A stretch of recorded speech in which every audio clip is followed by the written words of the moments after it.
USAID, Mark Moyer. He's a USAID whistleblower, and he joins me now. So, Mark, you started at USAID, and what'd they do the first thing? Did they send you to DEI camp? Yes, and great to be with you, Jesse.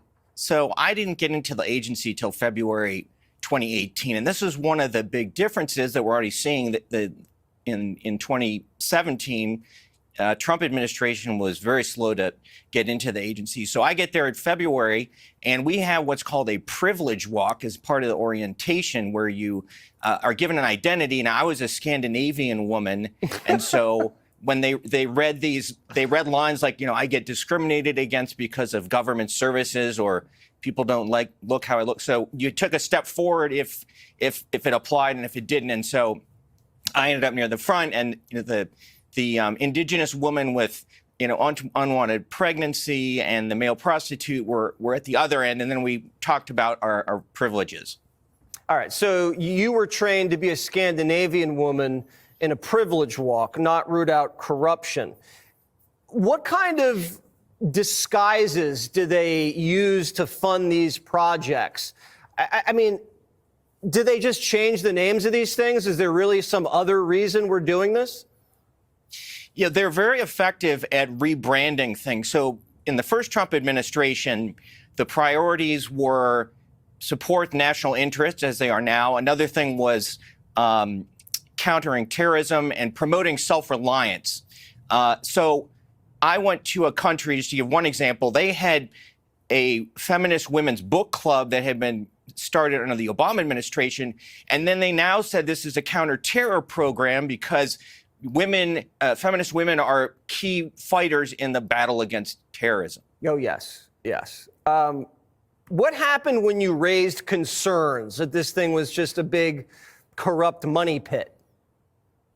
Yeah, so I reported one of my subordinates for criminal conflict of interest. And I mean, the first discouraging sign was I was told, well, that's nice you want to do that. Most people here don't want to report corruption. Now, they didn't tell me why. I later figured out it's because you get in a lot of trouble. So I was accused of publishing classified information in something I'd written 2 years earlier, which had never been subjected to any prior question. And so they ultimately used that to fire me. Now, the people who were engaged in the corruption managed to hold on to their jobs. And so there's a culture of corruption that says, if you are going to criticize anything corrupt, we're going to come after you. And we're going to use the tools that are supposed to be used to go after criminals to come after you. So they ended up firing me based on this bogus accusation.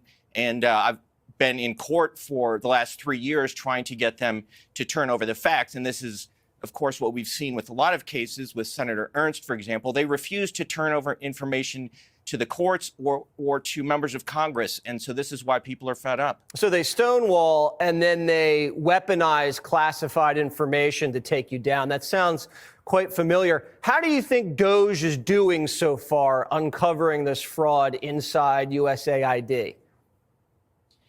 Well, from what I've seen so far, they seem to be doing a good job. I do think you're going to need forensic accountants to go in there. It's probably going to take a long time because these bureaucrats have devised very crafty ways to hide money. So I was there in 2019, more than 2 years after the Trump administration came in the first time. We were still finding programs that the political appointees didn't know about. Now, you'd think you'd go in and say, OK, guys, tell us where the money is. But somehow, they will come up with some excuse why they didn't give it to you. And that's partly why I think you're seeing this more heavy-handed approach, because the people there were so good the first Trump term at hiding things from us and mislabeling them and slow rolling them. And, you also, I think the first term, some of the Trump appointees were frankly not as vigilant as they should have been. It seems like now there's a much stronger effort and a more concerted effort to go in and get all of the information. And we're finding out Politico was paid $26 million by the Biden administration. Can you come up with any legitimate reason why the Biden people are paying so much for Politico subscriptions?